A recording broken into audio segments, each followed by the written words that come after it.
Muchas gracias. Sí, está entendido.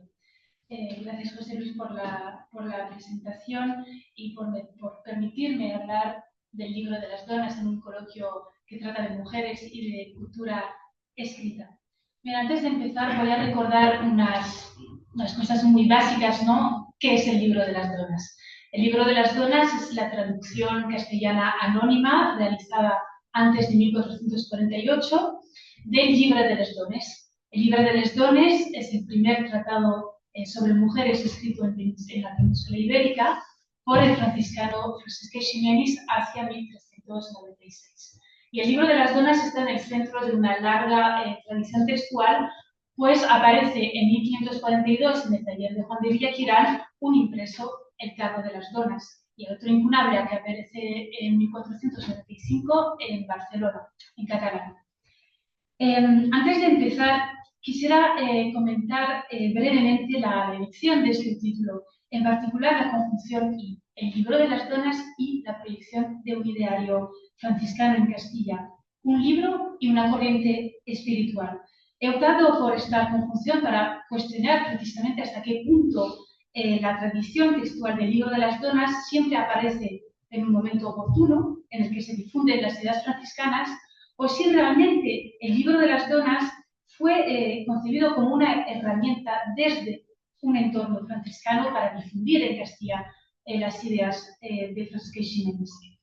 En un trabajo anterior me planteé esta cuestión desde un estudio de las variantes y lingüísticas entre la versión catalana del libro de las dones y la versión castellana.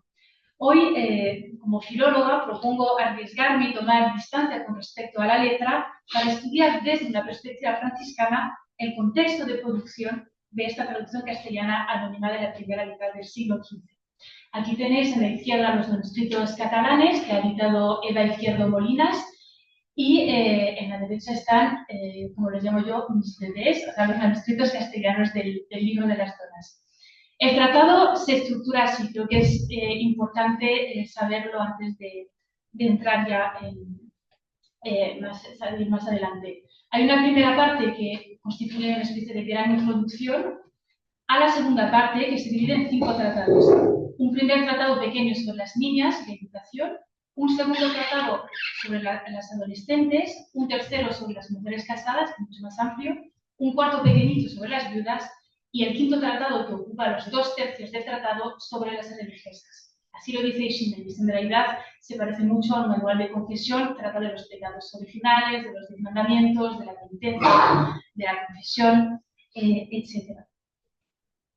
Vuelvo a decir que a finales del siglo XIV y a lo largo del siglo XV, los franciscanos desempeñaron un papel de primera magnitud en el escenario político, administrativo y literario, tanto en la corona de Aragón como en la de Castilla. Acerca de la influencia política que ejercieron y su omnipresencia en la esfera de la realeza, Paola Evangelisti recalca que la OFM apareció come un'elite itinerante di dire evangelici culturalmente e tecnicamente preparati non solo per definire modelli dominativi e pratiche di governo, ma capaci di fornirli e trasferirli ad una clase dirigente. Promotores de una ideología en pleno cambio que encontró su máxima expresión en la redacción de una amplia literatura espiritual, didáctico-moral, los miembros de la OFM gozaron del apoyo de los monarcas y de los miembros de la alta nobleza. En efecto, la devoción notoria y la cercanía que estos mantenían con el pensamiento franciscano se materializó en la fundación de múltiples conventos franciscanos, en apoyos económicos y donaciones, en privilegios y en nombramientos de franciscanos como confesores reales. Francesc Eiximenis, que nació hacia 1330 en Gerona y falleció en 1409 en Perpiñán, gozó también de este apoyo por parte de los monarcas Pedro IV, Juan I, Martín I y de sus familiares. En su estudio, Pedro Santonja enumera las distintas personas que ayudaron al gerundense. Marta de Armagnac, duquesa de Gerona, Pedro IV el Ceremonioso y María de Luna. Las relaciones entre Eiximenis y estas figuras de alto rango también se dejan apreciar en las dedicatorias de sus tratados. Dirige el Llibre dels Àngels y la Vita Christi a Pere d'Artés, señor de Alfafara, el Llibre de les Dones a la condesa de Prades, Sancha Ximénez de Arenós, la Scala Dei a la reina María de Luna y el Cristià a Pedro IV de Aragón. Esta literatura cuatrocentista, que procede de un entorno franciscano, se integró en una política cultural más amplia, promulgada por los reyes de Aragón ya antes de la llegada de los Trastámara al trono. En palabras de Rafael Alemán, el periodo comprendido entre los reinados de Pedro IV de Aragón y de Martín I, en el cual nace el Llibre de les Dones, hacia 1396, se caracteriza por la consolidació d'una cultura pròpia a la corona d'Aragó y, molt en particular, una lengua literaria prosística treballada. Ahora bien, la figura de Francesc Eiximenis, como autor franciscano y su vínculo con esta cultura propia o con las ideas humanistas, fue discutida por la crítica. Según Antoni Riera i Meris, Francesc Eiximenis és, abans de res, un moralista conservador en el dret geroní apareix com a netament medieval. Paolo Evangelisti matiza dicha tendencia en querer apartar a Francesc Eiximenis de las ideas humanistas, o, por decirlo de otra manera, en seguir con la tradicional división hermética ya revisada por parte de la historiografía entre las corrientes conservadoras y las ideas humanistas. La obra de Eiximenis condensa y describe las preocupaciones y realidades de la época con el objetivo de proponer a partir de ellas unos modelos prácticos de gobierno y de comportamiento para toda la sociedad cristiana y civil. Las traducciones a otras lenguas vernaculares, así como el número de manuscritos que hoy conservamos y los impresos que se realizaron a posteriori, son signos no solo de la buena fortuna de su obra, sino también de su adecuación con las preocupaciones del lectorado europeo occidental de la época. En Castilla, el reinado de Juan II, cuyas fechas corresponden con la supuesta fecha de redacción del Libro de las Donas, primera mitad del siglo XV, también se puede definir por el carácter culto de la corte regia. Aquí cito a Isabel Beceiro Pita. Según José María Monsalvo Antón, el auge de la producción cultural en Castilla a lo largo del siglo XV estuvo fomentado por diversos motivos. La apertura de la política exterior, los encuentros fecundos entre letrados de diferentes reinos, la configuración de una corte cada vez más profesionalizada y el mismísimo Juan II, descrito por sus contemporáneos como un rey enamorado de la cultura. Desde Enrique II, los reyes de Castilla comparten con los de Aragón la misma devoción franciscana de la cual hacía mención justo antes, recurriendo a una exteriorización del sentimiento religioso que participó de un proceso de legitimación dinástica. Como bien lo recordó José Manuel Nieto Soria, sabemos que fueron muchos los conventos franciscanos, como de otras órdenes, que se vieron muy favorecidos por las donaciones y los privilegios otorgados por Enrique II, ya desde fecha muy temprana, incluso desde 1366. Una práctica que en realidad perduró bajo los reinados de Juan I hasta Isabel I. Gran número de confesores reales nombrados bajo el reinado de los Trastámara fueron franciscanos. No los voy a leer todos, porque lo tenéis ahí en la presentación. La instrucción de los príncipes también fue confiada a franciscanos, como Fray Lope de Barrientos, lector de Eiximenis y maestro del futuro Enrique IV. Asimismo, los testamentos de los miembros de la realeza castellana expresan dicha devoción franciscana. El contexto literario y el horizonte espiritual ibérico en el que surgen tanto el Libro de les Dones como el Libro de las Donas es absolutamente propicio para su buena recepción y difusión en la península. Sin embargo, la incógnita acerca de su génesis permanece y los responsables del proyecto de la traducción de este primer tratado sobre mujeres pueden ser múltiples. ¿Acaso fue el Libro de las Donas el pedido de un rey, de una reina o de una persona de la alta nobleza vinculada de una manera u otra con la orden franciscana? ¿Fue una empresa promovida por los franciscanos o por los dominicos o los jerónimos que leían, copiaban y traducían la obra de Eiximenis? ¿Acaso la traducción fue el pedido de un solo individuo o de un grupo de personas? ¿Nació dicha empresa en la corona de Aragón o en la de Castilla?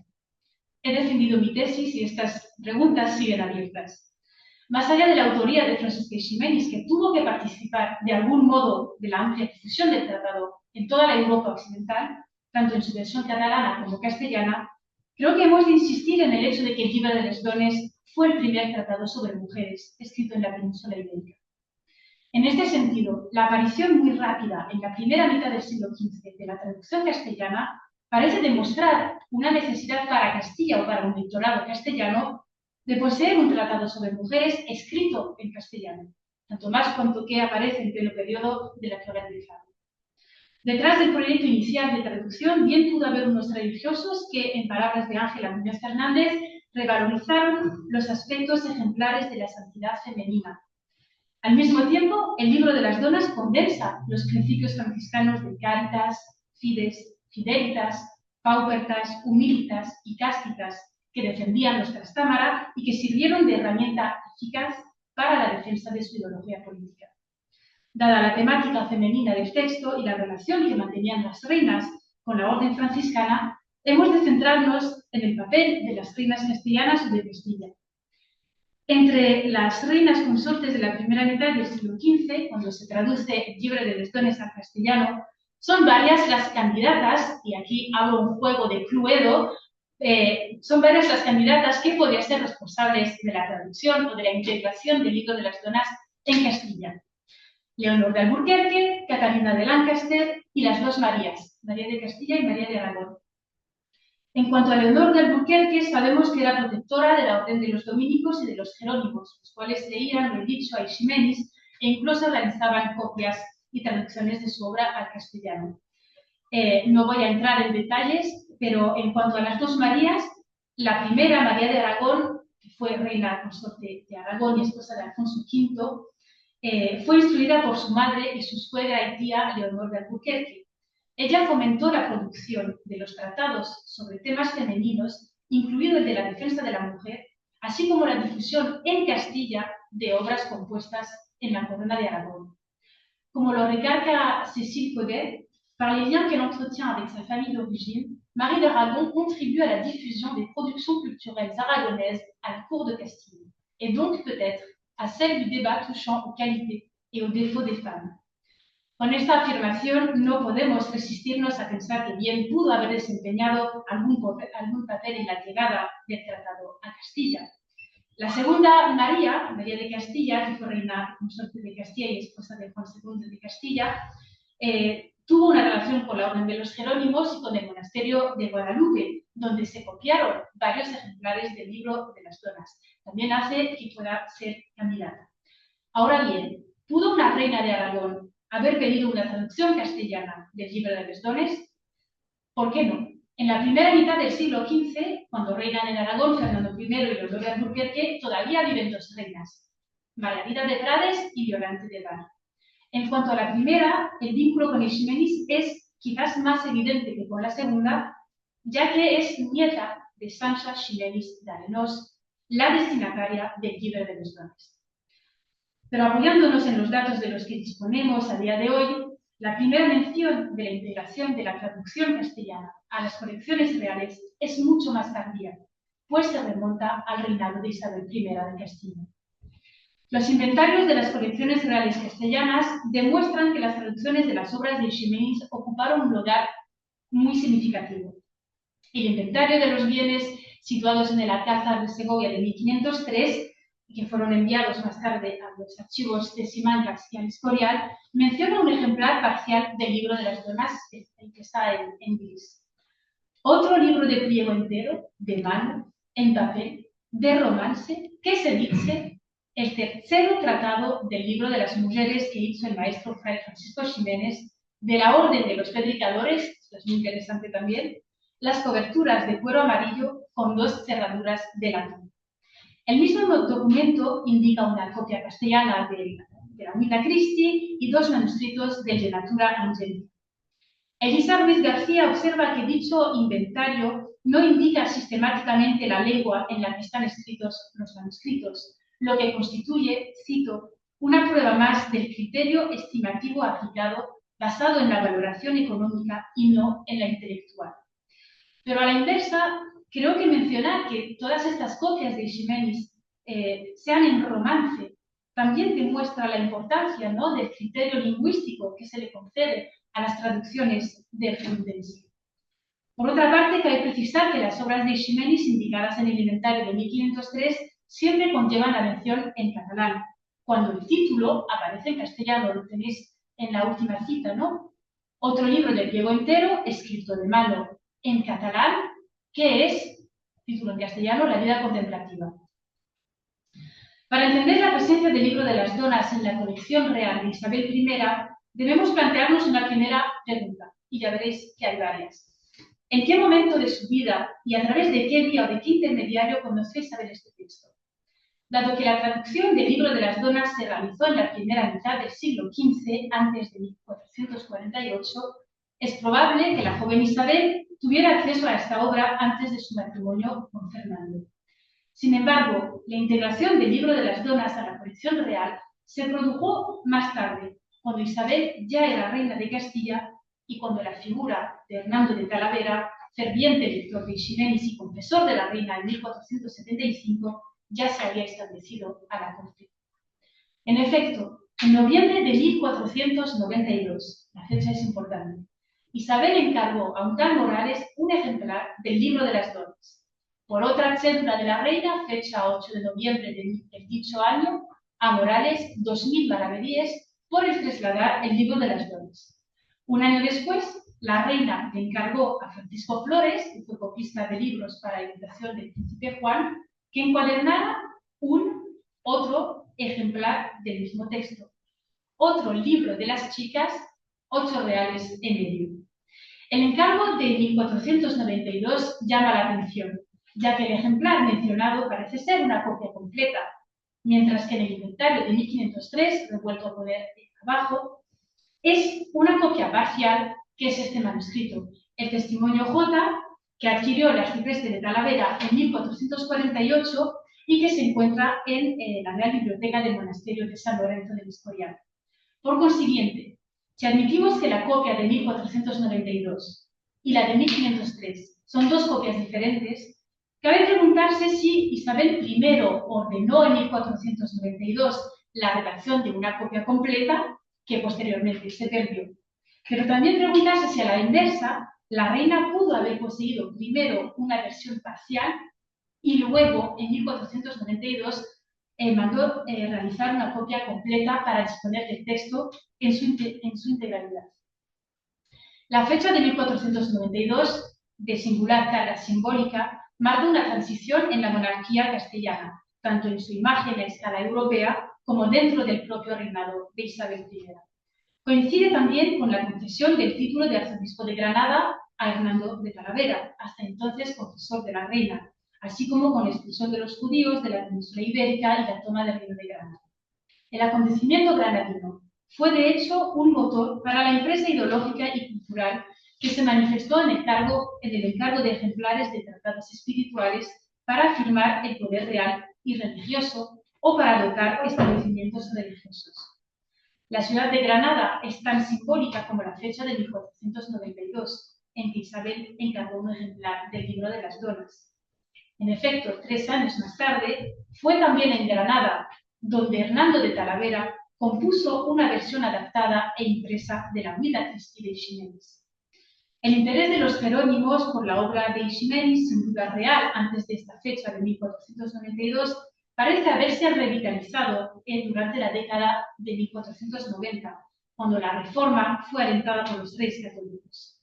De hecho, Isabella Iannucci señala que para Hernando de Talavera era importante la relación cotidiana con los elementos y objetos de la fe, desde el templo, la iglesia y su estructura y disposición, hasta llegar a las imágenes, pinturas u otros objetos y usos mediante los cuales se creaba y fijaba el común imaginario colectivo dentro del cual hacer vivir y crecer la fe.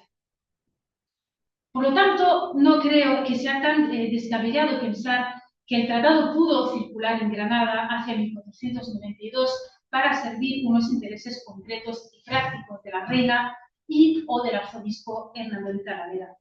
Los temas que aborda el tratado están en plena consonancia con la reforma curial de la reina Isabel y su interés por la formación de jóvenes nobles, pero también con el imaginario civil de la época al proponer modelos de comportamiento y de educación para vivir en armonía.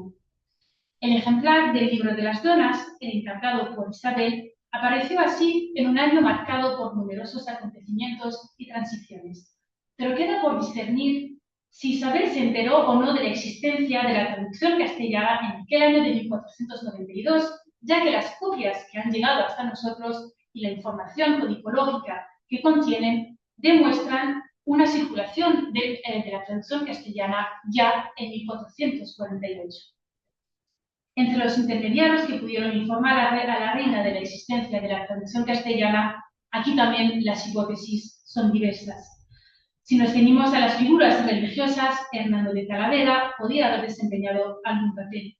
Al igual que los confesores franciscanos de Isabel, como Diego de Nava, que llevó a cabo una reforma de la Orden de las Clarisas en Burgos y en Tordesillas, Bernardino de Monroy, Íñigo de Mendoza y, como no, Francisco Jiménez de Cisneros, nombrado confesor de la reina y reformador general de las órdenes anglicanas en 1492, antes de ser consagrado arzobispo de Toledo en 95 por Hernando de Talavera.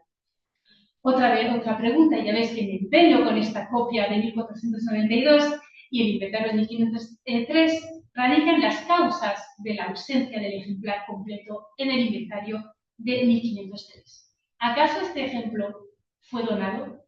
El ejemplar pudo estar destinado a una comunidad religiosa femenina querida por la reina o a una comunidad incipiente. Según Ana Sanz de Bremont-Mayans, los reyes católicos planearon la reforma de la vida regular. Para ello comenzaron por los monasterios femeninos y de entre ellos los preferidos fueron los de la Corona de Aragón. La reforma empezó por Barcelona. Y esto es muy importante porque la ciudad de Barcelona desempeñó un papel importante ya que se difundió y circulaba muchísimo tanto el libro de les dones en su versión manuscrita e impresa como el libro de las donas. Por otra parte, Hernando de Talavera recomienda las traducciones castellanas de Eiximenis en el capítulo 7 de esta suma y breve compilación de cómo han de vivir y conversar las religiosas de San Bernardo que viven en los monasterios de la ciudad de Ávila. Sea siempre la lección en romance, porque la lección que no se entiende, ni se lee ni se oye como debe, ni aprovecha mucho leerse. Sea de la vida de nuestro Señor Jesucristo que compuso Fray Francisco Ximénez, santo fraile, patriarca que fue de Jerusalén. Sea de natura angélica y de las donas que escribió él mismo. En la segunda mitad del siglo XV, la región extremeña, donde se copió en 1473 este ejemplar del libro de las donas, se convirtió en un lugar propicio para la fundación de un gran número de centros religiosos femeninos, principalmente adscritos a la orden franciscana. Desde Isabel I de Castilla hasta su nieta Catalina de Austria, la destinataria del Carro de las Donas, impreso en 1542, el texto castellano estuvo presente en las colecciones reales femeninas castellanas. Esto plantea la cuestión del papel que este texto pudo desempeñar en la educación de las infantes. A principios del siglo XX, el padre Luis Coloma, en Fray Francisco, Narración Histórica, afirmaba que Beatriz Galindo utilizó el libro de las donas para educar a las infantes. Esta hipótesis, basada en la figura mítica de Beatriz Galindo, hoy revisada en los trabajos de investigadoras como María del Pilar Rada de Obrador y Ana María Carabias, fue retomada a menudo por los estudiosos hasta hoy en día. Los escritos del padre Luis Coloma constituyen, sin embargo, una ficcionalización de la vida de Beatriz basada en la presencia entre las colecciones de Isabel que antes mencionábamos de una copia parcial del libro de las donas. En medio de todas y sentada en un escabel, una dama, ya madura, leía en voz alta un libro manuscrito con cubiertas de cuero amarillo y cerraduras de latón que se titulaba Tercero Tratado del Libro de las Mujeres y que todas escuchaban religiosamente. Estas líneas de ficción vienen acompañadas con una nota a pie de página que parece otorgar cierta veracidad al propósito.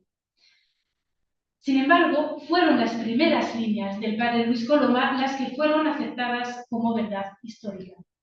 Si bien parece evidente que el libro de las donas responde al modelo de educación femenina de la época y pudo servir de referencia para la conducta femenina y la formación moral y espiritual de las infantas, al igual que otros tratados, no tenemos noticia de que el libro de las donas se utilizara realmente para la educación de las infantas. El hecho de que Eiximenis interrumpiera el proyecto enciclopédico del Cristià y decidiera escribir otros tratados entre ellos el libro de los dones en 1396, llevó a Courtwittin a pensar que el franciscano probablemente sintió la necesidad en esta etapa de su vida de cultivar una religiosidad más meditada y más íntima. Y me acabo de dar cuenta de que me he saltado una cosa que es fundamental, lo siento, y es Juana. Hablando del uso que se pudo, de la circulación, digamos, del libro de las donas entre las colecciones reales femeninas castellanas, hay dos copias mencionadas en el inventario de Juana I de Castilla, que son estas. Una, la primera mención es idéntica a la mención que aparecía en el inventario de 1503. Otro libro de Pío entero, el tercer tratado del libro de las mujeres, es decir, el testimonio J que está en el Escorial. Pero hay otro manuscrito, y es uno que no está en el inventario de 1503, otro libro de las donas, con sus cubiertas de terciopelo morado, con 2 charnelas y 4 escudos y 2 manos de plata en un retiro. Vale. ¿Podría la copia de 1492 haber terminado en las manos de una de las infantas? En 1492, la hija menor, Catalina de Aragón, tenía 7 años, María de Aragón, 10, Juana de Castilla, 13 e Isabel de Aragón, 22. No aparece ningún ejemplar entre los 22 libros que Isabel I envió a su hija Catalina a Inglaterra con motivo de su matrimonio, ni entre los 21 libros que figuran en el inventario de sus bienes elaborado tras su muerte en 1536. Tampoco se ha encontrado rastro alguno del libro de las donas en las colecciones de María y de Isabel, pero están en el inventario de 1545 de Juana de Castilla. Como lo señaló Elisa Ruiz García, el conjunto de obras enviadas por la Reina Católica a sus hijas refleja cuáles eran los libros que se consideraban de buen tono y adecuados para unas damas de su rango en el seno de la corte castellana. Esta copia de otro libro de las donas con sus cubiertas de terciopelo morado, con los charnelas, etc., es interesante. ¿Acaso se trata del ejemplar que encargó su madre en 1492 y que está ausente del inventario de 1503?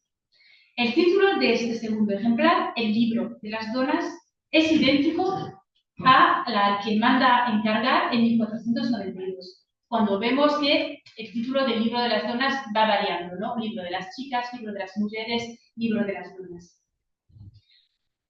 Pero sobre todo, la cubierta de terciopelo con estas 2 charnelas y estas 2 manos de plata recuerda a las típicas encuadernaciones isabelinas. Si este ejemplar completo que perteneció a Juana es efectivamente el que había encargado su madre en 1492, aquello podría explicar su ausencia en el inventario de 1503.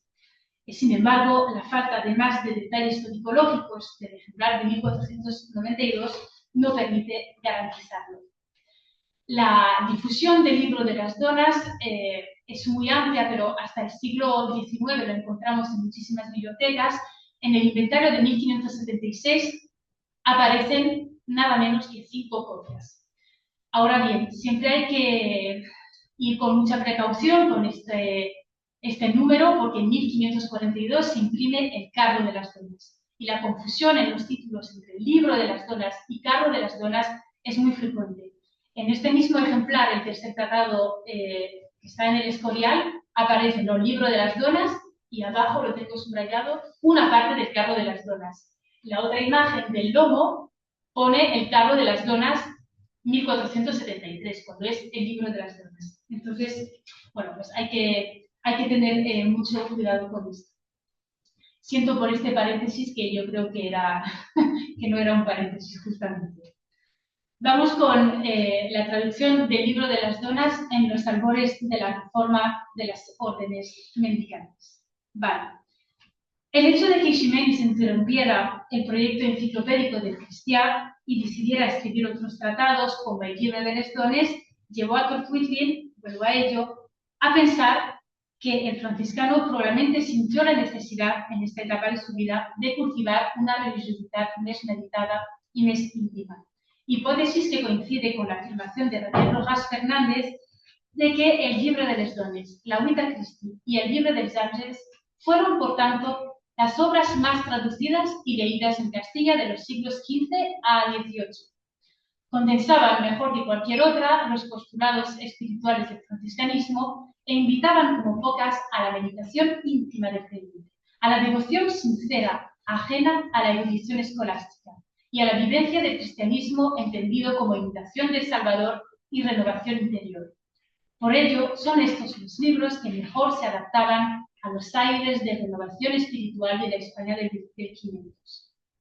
Esta difusión en Castilla de las ideas que propugnaban una vuelta a la observancia de la regla, que fue reconocida oficialmente por el Concilio de Constanza, fue posible gracias a los numerosos ejemplares escritos en castellano que penetraron en el territorio, pero también probablemente por vía oral, durante las lecturas pronunciadas en los monasterios y en el marco de la predicación. De hecho, uno de los testimonios del Libro de las Donas, conservado hoy en el Escorial, otro, el testimonio parece contener indicios de tradición oral. En algunos capítulos, sobre todo en los que tratan del pecado original, se intercalaron numerosos trozos para separar cada palabra, por lo que cabe preguntarse si estas huellas escritas no indican la presencia de pausas en la expresión y, por tanto, de una lectura del tratado en voz alta.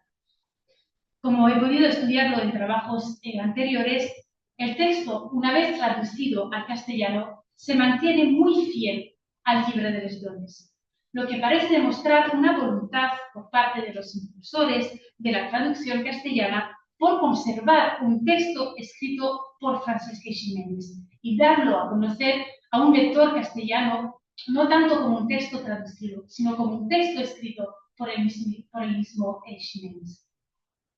Cabe preguntarse hasta qué punto la traducción de las obras del franciscano participó activamente en el movimiento reformista, cuyos inicios se remontan a finales del siglo XIV. Según Tomás Carreras y Artau, Eiximenis compartía algunas ideas del movimiento rigorista de la observancia, incluida la obediencia a las reglas de San Francisco de Asís, pero no fue un reformador activo. Malgrat l'interès, fins i tot la simpatia amb què comenta algunes de les propostes dels veïns, de Stradicelli i d'altres dissidents franciscans, Eiximenis s'abstingué sempre d'assumir-les i es mantingué dintre de l'estricta ortodoxia. La seva aproximació a aquests corrents espirituals radicals dimarava més d'una concordança amb les seves propostes teològiques i estètiques que d'un interès per la tasca que realitzaven entre els pobres i els marginats. Josep Perarnau y Espert, por su parte, sugiere que Eiximenis pudo incluso haber participado de los orígenes del movimiento rigorista que surgió en la Corona de Aragón entre 1370 y 1387. Según él, esto explicaría por qué Eiximenis escribió la mayor parte de sus tratados en lengua vernácula y no en latín. Varios investigadores ya han demostrado, en efecto, el interés de las nuevas corrientes espirituales por las obras de Eiximenis y por sus traducciones. En Castilla, a partir de la primera mitad del siglo XV, cuando aparece la traducción del Libro de las Donas, el movimiento reformista franciscano se encarnó en figuras como Pedro de Villacreces, Pedro de Santoyo, Pedro Regalado, López de Salazar y Salinas, Luis de Saja y Alfonso Borós. El movimiento fue apoyado por Juan II de Castilla y luego reconocido por el Papa Eugenio IV. ¿Pudo el Libro de las Donas servir los intereses de este movimiento reformista? Desde el punto de vista estrictamente temático, el tratado propugna el retorno a una iglesia primitiva y a una espiritualidad intimista, con énfasis en la caridad, la pobreza, la humildad, la confesión y la penitencia. Además, el Libro de las Donas entró en las colecciones reales a finales del siglo XV, en plena efervescencia del movimiento de la observancia. En los ejemplares conservados del Libro de las Donas, las variantes introducidas por el copista de otro manuscrito, el testimonio L, que está en la Marqués de Valdecilla, ponen de relieve el discurso moralizante subyacente y podrían atestiguar la presencia de un religioso lector perteneciente a un movimiento reformista rigorista. Este mismo ejemplar incluye también varias notas bíblicas marginales de uno de los propietarios y, sobre todo, como lo podéis ver, el escudo en la portada del cardenal Francisco Jiménez de Cisneros. El copista, otro copista de otro manuscrito del Libro de las Donas, el 10, el testimonio A, que está en Madrid, en la Biblioteca Nacional de España. Este manuscrito se diferencia en la tradición textual de todos los otros manuscritos del Libro de las Donas por la inserción, a partir del capítulo 77, de muchísimos catalanismos. Es el único, también me parece interesante de anotar, es el único copista que sustituye ocasionalmente, pero es interesante, el verbo guardar por observar. Estas pocas pistas, reveladas por los estudios codicológicos de los manuscritos y por la crítica textual, que es a lo que me dedico, parecen apuntar a una probable recepción de la traducción castellana en el círculo de los reformadores. Sin embargo, esta recepción del tratado, el hecho de que haya circulado y que haya pertenecido al cardenal Cisneros, no garantiza que fuera realmente utilizado concretamente, ¿no?, por los reformadores. Concluyo. El tratado, que expone modelos de conducta y de educación para vivir en armonía en sociedad y que defiende los valores primitivos del franciscanismo, se inscribió plenamente tanto en la reforma curial de la reina Isabel I como en el horizonte espiritual del siglo XV.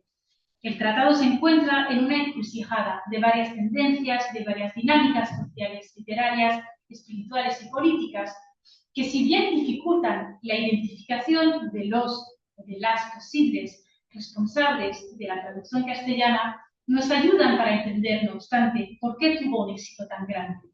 La extrema fidelidad de la traducción del Libro de las Donas con respecto al Libro de los Dones parece demostrar que la intención primera fuera de poder leer o de dar a leer un texto de Ximenis en castellano cuya esencia cuajaba realmente con el horizonte espiritual de la época. Además, la ebullición de las temáticas femeninas en Europa occidental, con el auge de la Querelle des Femmes, y el hecho de que el Libro de los Dones fuera el primer tratado sobre mujeres escrito en la península ibérica, nos invita a ampliar este horizonte. El Libro de las Donas no solo es un texto que ha podido servir en algún momento de su tradición textual de herramienta para la difusión de las ideas franciscanas o de algunos temas en concreto, sino que también es un texto que desde la temática femenina habla de y habla a toda una comunidad de lectores cristianos, mujeres y hombres que comparten unos mismos intereses. Gracias por su atención.